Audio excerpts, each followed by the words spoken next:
Your dream vacation to Turkey starts from ₹79,999 only with GT Holidays. Vision cinema house தயாரிப்பில் சீனு ராமசாமி இயக்கத்தில் ஏகன் மற்றும் யோகி பாபு இணைந்து நடிக்கும் கோழிப்பண்ணை செல்லத்துறை செப்டம்பர் 20 முதல் திரையரங்குகளில்.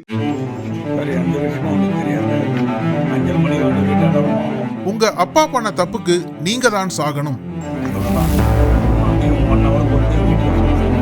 கடனை திருப்பி தராத நண்பன்.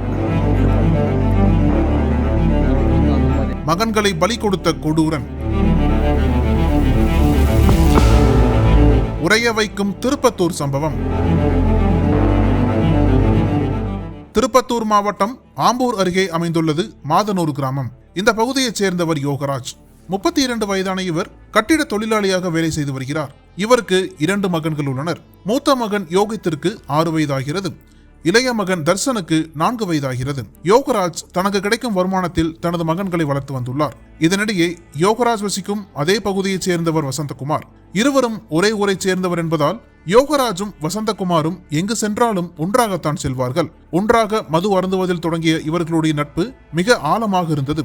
இந்த நிலையில் நண்பர் வசந்த் யோகராஜின் குழந்தைகளை அடிக்கடி வெளியே அழைத்துச் சென்று தின்பண்டங்கள் வாங்கி தருவது வழக்கமாக இருந்துள்ளது. அதேபோல் வசந்த் கடந்த 19ஆம் தேதி மாலை 5 மணியளவில் 2 குழந்தைகளையும் கடைக்கு அழைத்துச் சென்றுள்ளார். ஆனால் இரவு வெகு நேரமாகியும் வசந்த் மற்றும் 2 குழந்தைகள் வீடு திரும்பாததால் வசந்தை செல்போனில் தொடர்பு கொள்ள முயற்சித்தார் யோகராஜ். அந்த நேரத்தில் அவருடைய செல்போன் சுவிட்ச் ஆஃப் செய்யப்பட்டிருந்ததால் சந்தேகமடைந்த யோகராஜ் தனது உறவினர்களுடன் சேர்ந்து மகன்களை பல்வேறு இடங்களில் தேடியுள்ளார். ஆனால் அவர்கள் எங்கு தேடியும் கிடைக்காததால் இச்சம்பவம் குறித்து ஆம்பூர் கிராமிய காவல் நிலையத்தில் புகார் அளித்தனர். அதன் பேரில் அந்த புகாரை எடுத்துக்கொண்ட போலீசார் காணாமல் போன சிறுவர்கள் குறித்து விசாரித்து வந்தனர். கடைசியில் வசந்தகுமாருடன் சென்ற 2 குழந்தைகளும் வேலூர் மாவட்டம் சிங்கல்பாடி அடுத்த ஏரிப்பட்டி செங்காந்தம்மன் கோவிலின் பின்புறம் சடலமாக கிடப்பதாக காவல்துறையினருக்கு தகவல் கிடைத்தது. தகவலின் பேரில் சம்பவ இடத்திற்கு விரைந்து சென்ற மாவட்ட காவல் கண்காணிப்பாளர் ஸ்ரேயா குப்தா தலைமையிலான காவல்துறையினர் குழந்தைகளின் உடல்களை கைப்பற்றி பிரேத பரிசோதனைக்காக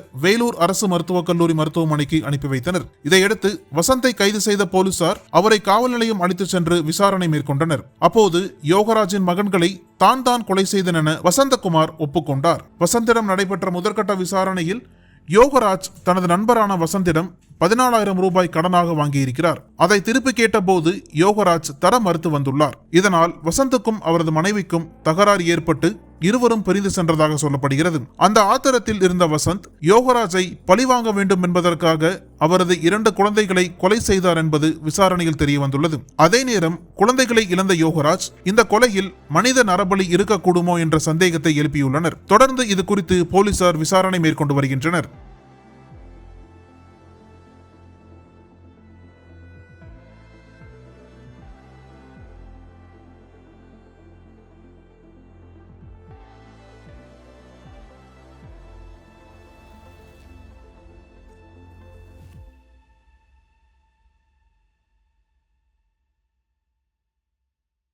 உங்கள் நக்கீரன் இதழில் கதாசிரியர், தயாரிப்பாளர், இயக்குனர் என பன்முகம் கொண்ட திரைக்கலைஞர் VC குகநாதன் எழுதி வரும் சினிமா கொட்டகை பரபரப்புக்கு பஞ்சமில்லா தொடர்.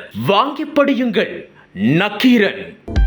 அனல் பறக்கும் செய்திகளை அப்டேட் செய்து கொள்ள நக்கீரன் களத்தை இப்பவே சப்ஸ்கிரைப் பண்ணுங்க.